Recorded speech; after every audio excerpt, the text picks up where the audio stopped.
സമയം 1 മണിയായി. ളുഹർ നിസ്കാരമൊക്കെ കഴിഞ്ഞ് തിരിച്ച് റൂമിലെത്തിയ ഉടനെ തന്നെ ഭക്ഷണം കഴിക്കാനിരുന്നു. ഇന്ന് നല്ല മീൻകറിയും ചോറും ഒക്കെ ആയിരുന്നു. ഭക്ഷണമൊക്കെ കഴിഞ്ഞ ശേഷം അളിയൻ്റെ സുഹൃത്തുക്കളൊക്കെ വന്നിട്ടുണ്ടായിരുന്നു. അളിയൻ്റെ നാട് കോഴിക്കോട് ചാലിയത്താണ്. അവിടെയുള്ള സുഹൃത്തുക്കളെല്ലാവരും ഒത്തുകൂടിയതാണ്. ഒരാളുടെ ആനിവേഴ്സറി ഒക്കെ ഉണ്ടായിരുന്നു. അവരുടെ കേക്ക് മുറിയും പരിപാടിയൊക്കെ കഴിഞ്ഞ് ഞാനും ഷാക്കിർക്കയും പതുക്കെ അവിടെ നിന്ന് ഇറങ്ങി. അങ്ങനെ കാറെടുത്ത് തൊട്ടടുത്തുള്ള അല്ലൈൻ പാലസ് മ്യൂസിയത്തിലേക്ക് പോകാം എന്ന് വിചാരിച്ചു. മ്യൂസിയത്തിനുള്ളിൽ രാജാക്കന്മാർ ഉപയോഗിച്ച ഒരുപാട് സാധനങ്ങളൊക്കെ കാണാനുണ്ടെന്ന് കേട്ടിട്ടുണ്ട്. അങ്ങനെ ഞങ്ങൾ മ്യൂസിയത്തിൻ്റെ മുന്നിലെത്തി. അതിൻ്റെ മെയിൻ ഗേറ്റൊക്കെ അടഞ്ഞു കിടക്കായിരുന്നു. ചെറിയ ഗേറ്റിനുള്ളിലൂടെ ഉള്ളിലേക്ക് കയറി.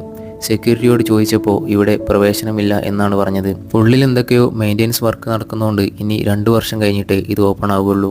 അവിടെ നിന്നും തിരിച്ച് കുറച്ചപ്പുറത്തുള്ള ജാഹ്ലി ഫോർട്ടിലേക്ക് പോയി. അതും ഈ പാലസ് മ്യൂസിയത്തിൻ്റെ ബാക്കി തന്നെയാണ്. അങ്ങനെ ജാഹ്ലി ഫോർട്ട് ലക്ഷ്യമാക്കി മുന്നോട്ട് നടന്നു. ഇഷ്ടപ്പെട്ട സബ്സ്ക്രൈബ് ചെയ്യാൻ മറക്കല്ലേ.